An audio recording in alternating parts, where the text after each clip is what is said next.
Hi friends, I hope you're doing well. I miss you all very much.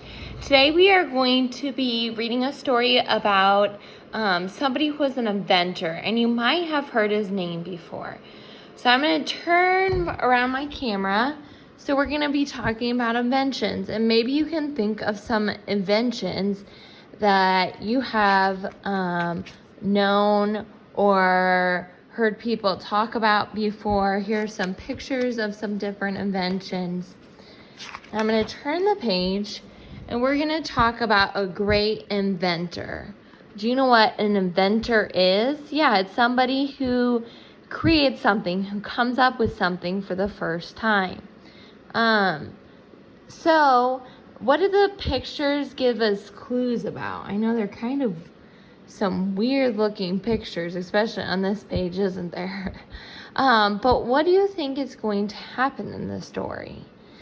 Here's some key words: imagination, inventor, racism, handyman, factory, newspaper, chemicals, experiments, hood, awarded, intersections, determine. So based on those words, what do you think the story is going to be about? Okay, now we're going to read the story and kind of talk about our story a little bit. Garrett Augustus Morgan knew all about hard work. In his life, he had many challenges.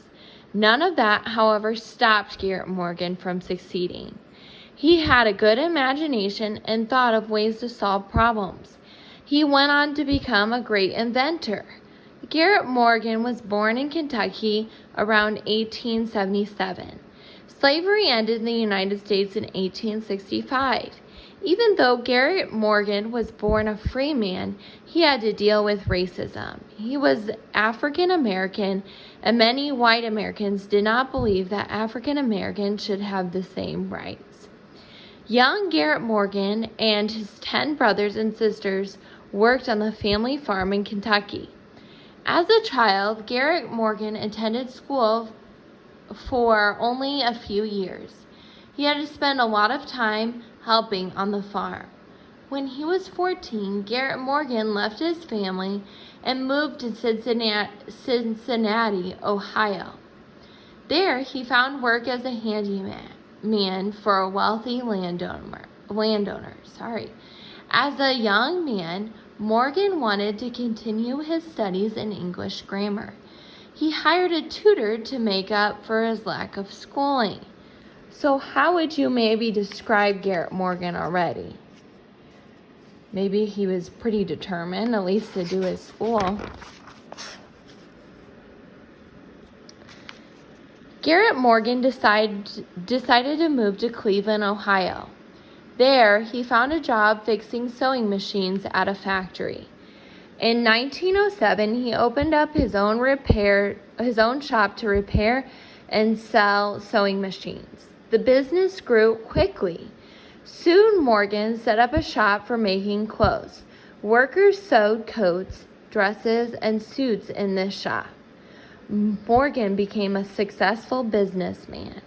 He was able to buy a house and a car. Not many people own cars those days, and even fewer African Americans own cars. Morgan became a leader in the African American community in Cleveland. He joined the Cleveland Association of Colored Men. Morgan even ran for a seat in the city council. Morgan's hope was to improve the lives of African Americans and equal rights for them.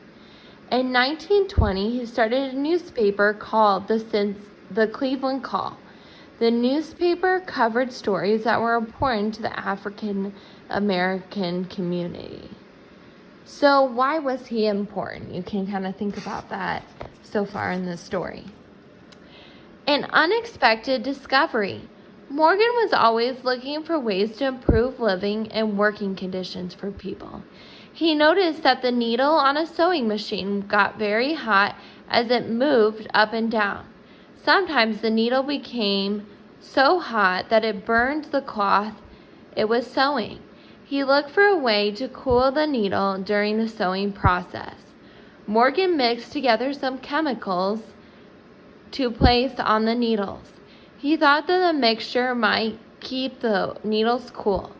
One day, Morgan wiped down some chemical mixture on a horsehair cloth. He noticed that the curly hairs on the cloth became straight. He decided to try an experiment. He put some of the mixture on the Airedale dog. The dog's curly hair became straight. Then Morgan put some of the mixture on his own hair. His hair turned straight too. Morgan knew that he had invented something that people wanted. He created the G.A. Morgan Hair Refining Company to manufacture hair straightener. So he was really very creative, and maybe you can think of people who are creative in your own life and that come up with some new ideas. The safety hood. In 1911, a tragic fire in the Triangle Shirtwaist Factory in New York City killed 148 people. Smoke kept the rescue crews from entering the burning building. The smoke could have damaged their lungs or even killed them. Garrett Morgan wanted to invent something that could protect a firefighter from smoke and gas. The result was a special hood that Morgan called Safety Hood. This hood was made of canvas and fit over a person's head. It had two tubes. One tube was for breathing in clean air from the ground below the smoke. The other tube was for breathing out air.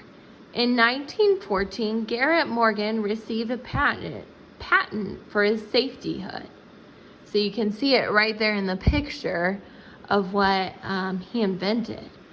Garrett Morgan's invention received plenty of attention in 1916. There was a tunnel explosion at the Cleveland Waterworks on Lake Erie.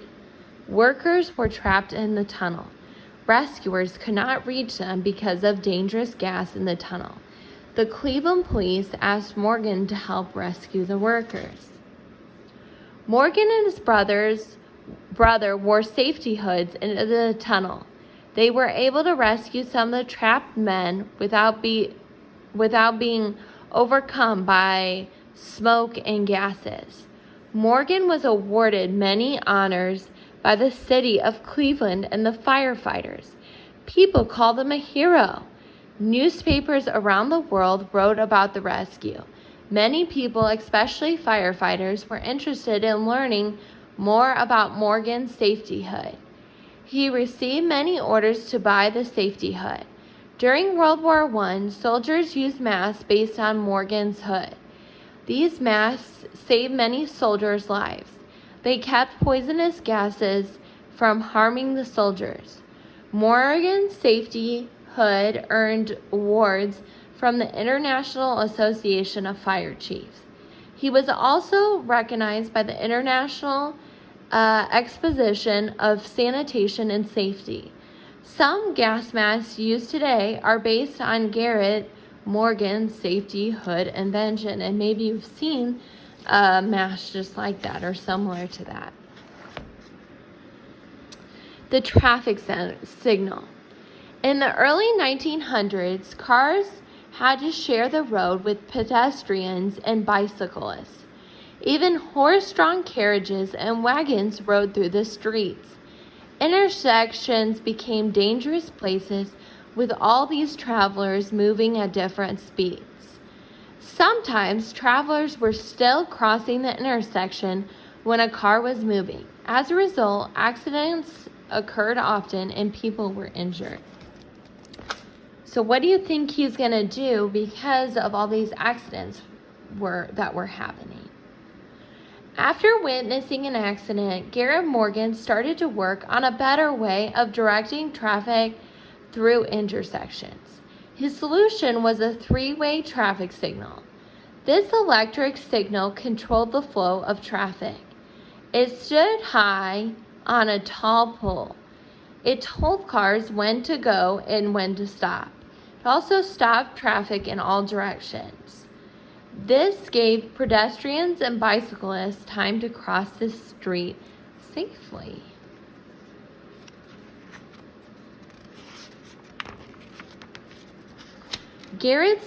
Morgan's invention became the most widely used traffic signal. He received a patent for it in 1923. Mr. Morgan sold the rights to his traffic signal to the General Electric Corporation. These traffic signals continue to be used in the United States for some time. The United States government recognized Morgan for his contribution to public safety. Garrett Morgan died in 1963.